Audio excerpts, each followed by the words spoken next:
যুদ্ধ মানেই কি শুধু বোমা, মিসাইল আর বিস্ফোরণ, নাকি যুদ্ধের অস্ত্র হতে পারে এমন কিছু যা চোখে দেখা যায় না?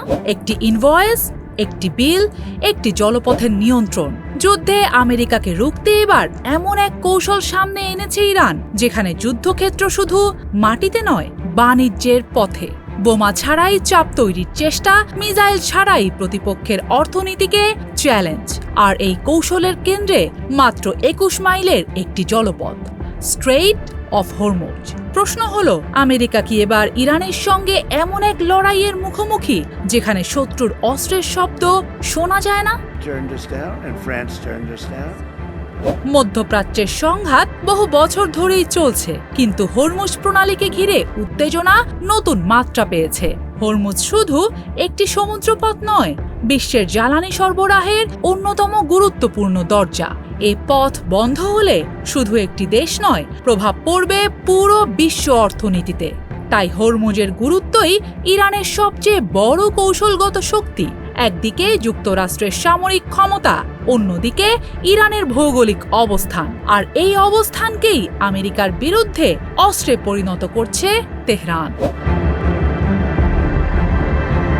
সাধারণত যুদ্ধের হিসাব করা হয় অস্ত্র দিয়ে, কত মিসাইল, যুদ্ধ বিমান, কত সেনা। কিন্তু নতুন সংঘাতে হিসাব যেন বদলে যাচ্ছে। এখানে প্রশ্ন উঠছে, কে নিয়ন্ত্রণ করবে বাণিজ্যের পথ? কে ঠিক করবে কোন জাহাজ যাবে, কত খরচ হবে, আর কেই বা পাবে সেই অর্থ? নিবন্ধে দাবি, ইরান হরমুজকে শুধু প্রতিরক্ষার মাধ্যম হিসেবে নয়, অর্থনৈতিক ব্যবস্থার অংশ হিসেবেও দেখতে শুরু করেছে। অর্থাৎ সামরিক সংকটই এখন আর্থিক ব্যবস্থা, যেখানে শক্তির উৎস বন্দুক নয়, বরং নিয়ন্ত্রণ। এই বিতর্কের কেন্দ্র জাহাজ চলাচলের জন্য অর্থ আদায়। নিবন্ধ বলছে, ইরানের কাঠামো অনুযায়ী হরমুজে চলাচলে জাহাজকে রুট জানাতে হবে, অনুমতি নিতে হবে, ফি দিতে হবে। এখানেই প্রশ্ন উঠছে, কোনো একক দেশ কি আন্তর্জাতিক জলপথ ব্যবহারের অনুমতির বিনিময়ে অর্থ দাবি করতে পারে? যুক্তরাষ্ট্রের সবচেয়ে বড় শক্তি হলো তার সামরিক ক্ষমতা, কিন্তু হরমুজের মতো জায়গায় শুধু কি সামরিক শক্তি সমস্যার সমাধান দিতে পারবে? অস্ত্র দিয়ে ক্ষেপণাস্ত্র ধ্বংস করা যায়, ঘাঁটি আক্রমণ করা যায়, কিন্তু গুরুত্বপূর্ণ বাণিজ্য পথের অনিশ্চয়তার প্রভাব ছড়িয়ে পড়ে পুরো বিশ্ববাজারে। আর এ কারণেই হরমুজ ঘিরে যে কোনো সংকট যুক্তরাষ্ট্রের জন্য বড় চ্যালেঞ্জ।